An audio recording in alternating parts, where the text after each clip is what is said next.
Hi everyone, welcome. We have our special guest Chenthu Jayachandiran here to talk about resilience and growth mindset. Did you want to introduce yourself, Chenthu? Yeah, my name's Chendu, and I serve as the director for the Cultural Center and Spiritual Life here at the University of Denver. My pronouns are he, him, his, and yeah, I'm new to Denver. Very excited to be a part of this initiative, and really excited to talk to you about this idea of resilience, especially with students, but also for the general public. Yeah, we're really excited to have you here and to, get some more ideas and around resilience, right? So the first question I have for you is explain the concept of environmental stress and building resilience. What does that mean to you? Yeah, I think when we look at this idea of resilience, um, it starts from the idea of recovering from stress or trauma, right? And the idea is when you are exposed to stress and trauma and you learn to work your way through it, then you grow a capacity to endure it and bounce back faster and heal better. All right, so that's the idea behind resilience.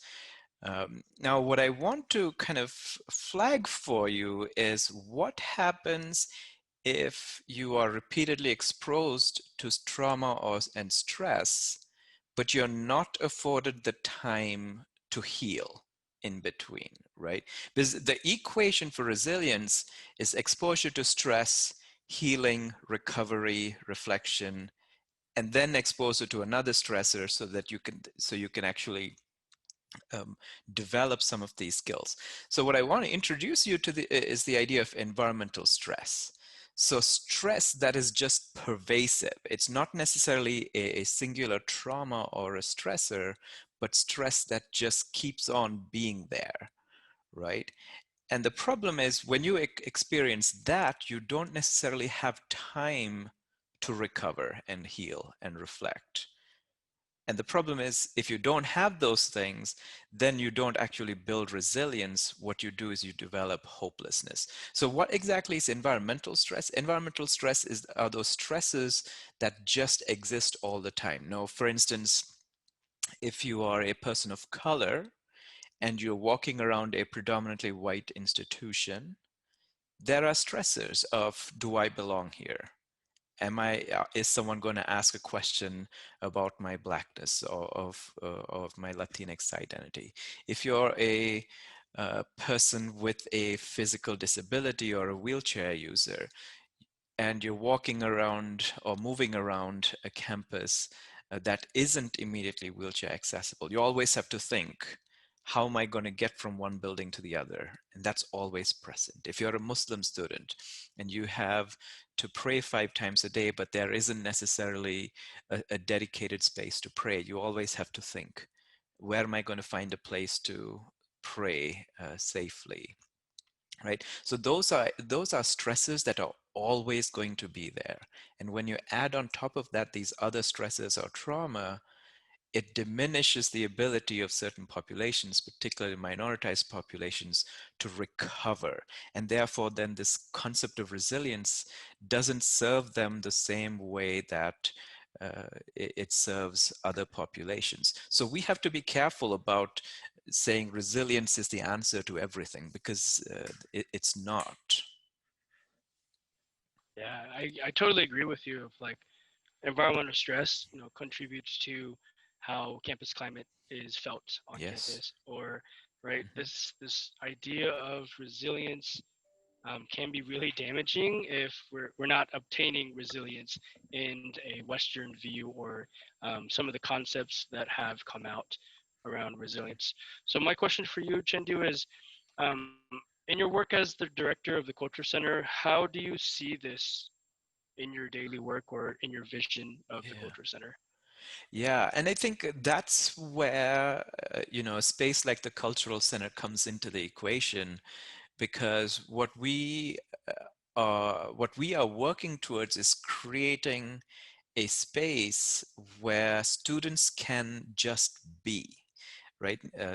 And when I say a space there where students can be, what I'm talking about is a space where they can come and just sit down and occupy a space without their legitimacy or their belonging questioned or contested, right? Because if you are moving around in a space where that is always the norm, where you have to think, do I belong? Is this space working for me? Then sometimes just giving some of these students respite to be in a space where nobody's going to ask you if you should be there, where it doesn't take an act of courage to just be authentically you. um, that is what the cultural center um, means to a lot of our Black and Latinx and Indigenous students. And, certainly the ideal is that our entire campus is like that. Right? That's what inclusive excellence is about. We need to get to a space where, um, you know, like I said, it doesn't take an act of courage to just be you. But while we transition to that kind of a University of Denver, the Cultural Center is the interim place where we can offer them respite, we can offer them relaxation, we can we can offer them that kind of welcoming. So that's how I see the Cultural Center kind of falling into this equation. It's a place that can be free of trauma and that kind of environmental stress. Yeah, I totally get that. And I would even advocate that it extends beyond students, right? Oh, Staff and faculty sometimes occupy the space too. And I know that from my experience as a staff, that a mhm. culture center has been a home away from home, right? Yeah, So it's been nice. yeah, Um, yeah. And yeah, thank you for bringing that up. We absolutely um, uh, should create that kind of space for our faculty and staff. And of course, we welcome anybody to come and occupy some of our spaces, because it's also of value for our students to see faculty and staff who look like them, sound like them, move like them, talk like them, uh, to to know that they exist, right? Because it's in our faculty and staff that our students see themselves 10, 20 years down the road.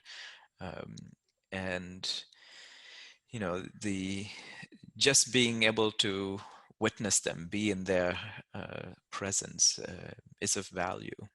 So absolutely, thank you for reminding me that. thank you.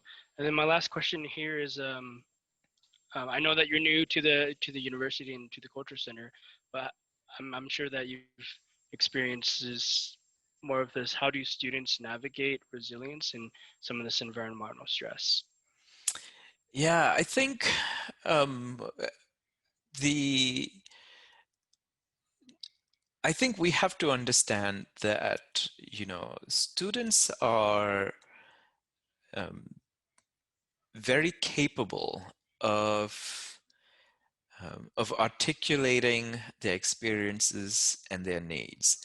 I think what we have to work on is to be better empathic listeners, right? I think that there's nothing that feels more powerful than saying something and knowing that it's been heard, that it's been received, and that it's valued.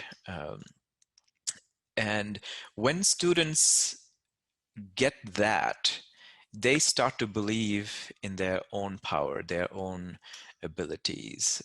That, I think, is what fuels our students, right? So I think students will keep finding people, places, and positions that are doing that work for them, where you know they can be listened to, they can be heard, and they can be validated. And they're going to keep doing that until they find a place. And I think, as higher education professionals, we have to continue to get better at that. Um, because ultimately, that's our goal and that's our future, right? Like, investing in our students is the best thing you and I can do for ourselves. So I think that's how students kind of maintain their level of functionality. That's how they maintain their level of hope. Um, and it's our job to keep giving them that. Um, and I think the more they realize that there are people who are listening to them, who are validating them, the more hope they have. And the more hope they have, the more they're going to be out there agitating the systems that need to be agitated to make the kinds of changes that need to be made. So I think that's our contribution to our students' futures. Yeah. Well, thank you, Chendu, for the conversation today. I definitely learned a lot, especially more about this environmental stress factors that happens Mm-hmm. towards minoritized groups as well as other folks, right? So again, thank you for joining us today.